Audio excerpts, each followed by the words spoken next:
আজকে একজনকে সারপ্রাইজ দিব। জানি না সে খুশি হবে কি রাগ করবে। তো সকাল সকাল উঠে সকালের নাস্তাটা বানিয়ে নিলাম, ডিম খিচুড়ি আর সালাদ। তারপরে কি পরে যাব সেটাও ঠিক করে নিলাম। ভাবছি শাড়ি পরে যাব, কোন শাড়িটা পরবো ঠিক করে পারতেছিলাম না। তারপর তারিফের হেল্প নিলাম। তারিফ ঘিয়ে কালারের শাড়িটার উপরে হাত দিয়ে বলল, এটা আম্মু। আর খয়েরি কালারের শাড়িটার উপর হাত দিয়ে বলছে, এটা নানি। এই শাড়িটা নাকি ওর নানি পরবে, আর ঘিয়ে কালারের শাড়িটা নাকি ওর আম্মু পরবে। তারপর যথারীতি রেডি হয়ে আমি আর তারিফ বাহির হয়ে গেলাম।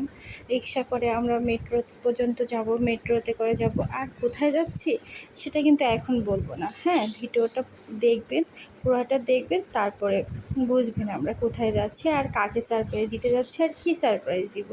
অবশেষে আমরা মেট্রো স্টেশনে চলে আসছি। এই প্রথম আমি তারিফকে নিয়ে একা একা বাইরে আসছি। ওকে নিয়ে আমি কখনোই একা একা বাইরে আসি নাই।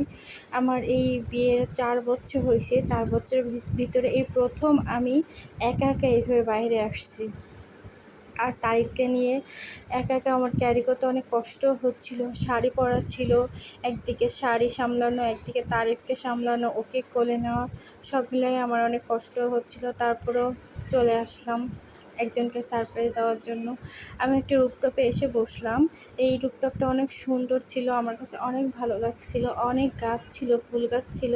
আর তারিফ একটু পোজ দিচ্ছিল একটু ছবি ওঠানোর জন্য। আমি একটু ছবি উঠাচ্ছিলাম, একটু ভিডিও করতেছিলাম।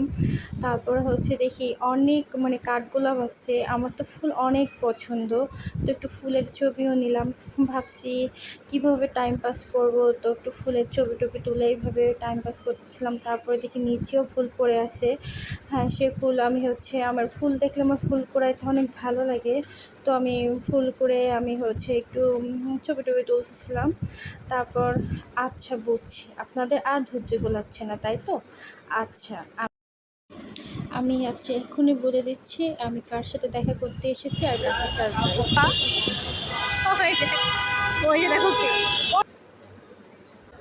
দেখছেন তো কার সাথে দেখা করতে আসছিলাম? আসলে আমি তারিফকে নিয়ে তারিফের বাবার অফিসে আসছিলাম। অফিসেও না, অফিসের নিচে আসছিলাম। এসে ওর বাবাকে ফোন দিয়েছি যে আমরা তোমার অফিসের নিচে আসছি, তুমি নিচে আসো। ও তো তারপর বাবা তো আমাদেরকে দেখে অনেক খুশি হয়েছে। তারপর আমরা ওর অফিসে গেলাম। আমি প্রথম কোনো সাংবাদিকের অফিসে, সাংবাদিকতার অফিস কেমন হয় এই প্রথম গেছি, আগে কখনো যাইনি। তো এখানে যে ওর ছোট বড় ভাই যারা আছে সবাই আমাকে অনেক স্নেহ করছে, অনেক ভালোবাসছে। আর তার তো অনেক মজা করছে। আজ এই পর্যন্ত, দেখা হবে অন্য কোনো ভিডিও।